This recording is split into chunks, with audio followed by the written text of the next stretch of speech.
Batting এর সময় বিরক্ত জাকের আলী অনেক অনুশীলনে বোলার সিরিয়াল নষ্ট করেছেন। প্রথম ওয়ানডেতে বাংলাদেশ দলের ব্যাটিং পারফরম্যান্সেও দর্শকরা হয়তো ঢের বেশি বিরক্তই হয়েছিলেন।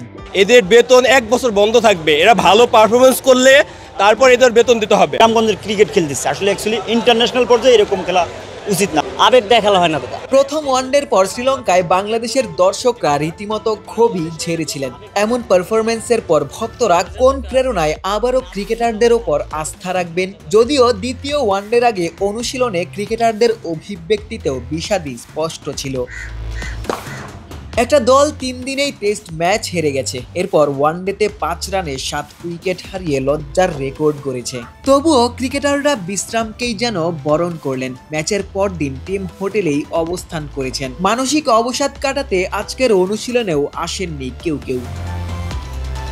শুক্রবার দলের সাথে অনুশীলন করেননি লিটন কুমার দাস। আগের সিরিজগুলোতেও ব্যর্থ ছিলেন। শ্রীলঙ্কায় প্রথম ওয়ানডেতে নামের প্রতি সুবিচার করতে না পারায় লিটনকে নিয়েও বাড়ছে সমালোচনা। বাংলাদেশের শক্তিশালী থার্মিক স্টিল বার famous still limited. Wicket keeping অনুশীলনে জাকেরের দুর্দান্ত ক্যাচের মাহাত্ম্য ছাপিয়ে যে বিষয়টি আলোচনার বস্তু সেটি জাকেরের কিপিং। তবে কি দ্বিতীয় ওয়ানডেতে উইকেট কিপার হিসেবে জাকেরের উপরই ভরসা করছে টিম ম্যানেজমেন্ট?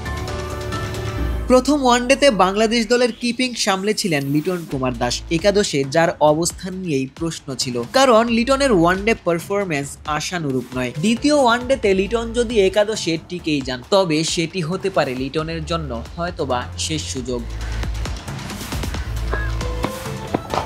লঙ্কানদের বিপক্ষে প্রথম ওয়ানডেতে জাকের ভালো ব্যাটিং করেছেন, শেষ দিকে পরাজয়ের ব্যবধান কমিয়েছেন। অপর প্রান্ত থেকে সাহায্য পেলে হয়তোবা প্রথম ওয়ানডেতে ফলাফল ভিন্ন হতে পারত। এদিন গ্লাভস হাতে অনুশীলনের পর ব্যাট হাতেও জাকের লম্বা সময় ব্যাটিং করেছেন। সিনিয়র সহকারী কোচ সালাউদ্দিন জাকেরের ব্যাটিং কাছ থেকে দেখেছেন, ভুল ত্রুটি শুধরেও দিয়েছেন।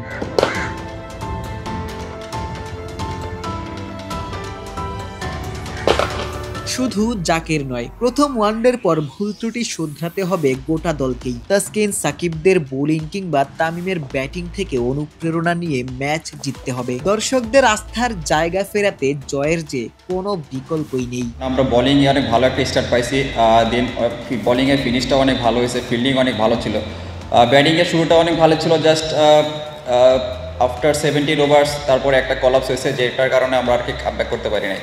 তো আশা করি যে এখান থেকে যেটা হয়েছে আনএক্সপেক্টেড, আসলে আমরা কিছুটা আনফর্চুনেটও বলবো, কারণ এরকম সাধারণত আমরা খেলায় দেখি না এরকম ঘটনা ঘটতে। তো আশা করি সামনের ম্যাচগুলোতে এই জিনিসগুলো আর ঘটবে না। কলম্বো থেকে আশিক সারোয়ার, নিউজ 24, শ্রীলঙ্কা।